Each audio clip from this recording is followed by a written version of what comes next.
I'm Winslow Burhans, and I'm mayor of Newmarket, and this is my first YouTube video. My family's been here for many generations, built some of the homes along Main Street. My great-grandfather, Andrew Zimmerman, ran and owned and operated the general store from about the turn of the century to the 1940s. My grandfather, Paul Zimmerman, was on the planning commission. He was the treasurer of the town. He belonged to the fire department, Masonic Lodge, Lions Club, baseball coach. My mom and my uncle and my cousins all grew up here. I played on the last Newmarket baseball team in 1977. Been involved in the town with the bicentennial and other committees. I also, when my grandfather passed away, served as clerk treasurer under Frank Shaw, and decided to give back by running for mayor in 2001. In 2001, I decided to run for mayor because I had watched the town go downhill over the last few years precipitously. We were antiques only. We were losing shops left and right. There seemed to be no plan, no vision, no water lines, no adventure park, no new neighborhoods. And I felt like I had to, having grown up in Newmarket, I felt like I had to give back to the town. I had to get involved. I had a vision because my family had been here for a long time. I kind of could extrapolate the past into the future, and that was the basis of my reason for running for mayor.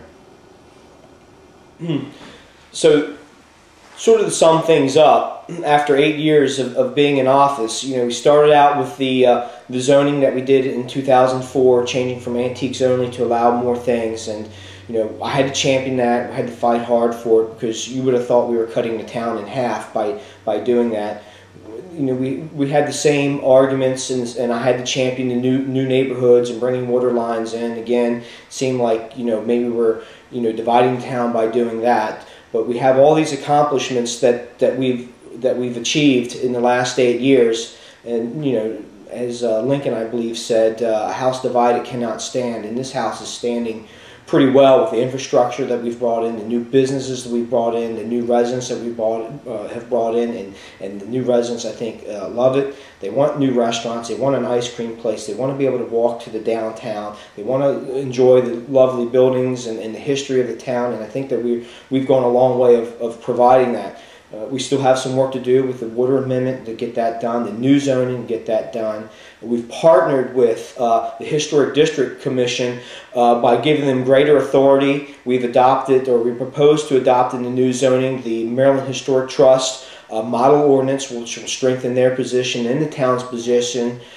We also have given them authority over setbacks. One of the nice things about the Historic District is the eclectic pattern and arrangements of the buildings that make it so unique. And if we were to keep the arbitrary setbacks that we're using today, you would have this homogeneous historic district that has no rhyme or reason with the way things were originally laid out. So this provides the historic district with the tools that they need to be the proper custodian of the historic district.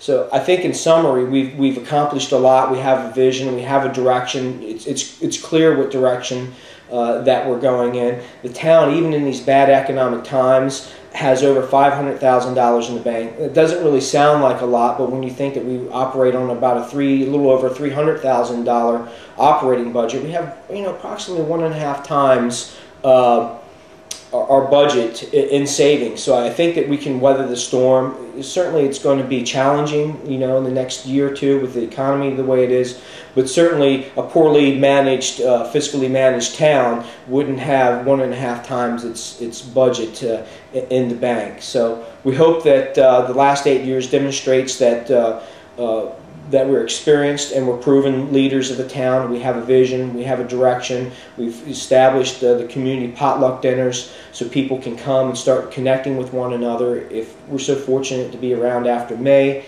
we're thinking about extending that to Saturdays in the community park so people can bring their kids, so the kids of the town can get together and establish relationships. When I was growing up in town, all the kids ran up and down the streets and the alleys all day long from breakfast to dinner. Sometimes I wondered what my parents were thinking, but that was the world that we lived in. So really like to see we go back to that part of our history where the kids connect, and they develop lifelong friendships, and that's what the kids I grew up in town I still talk to, I still see, and it's a great thing.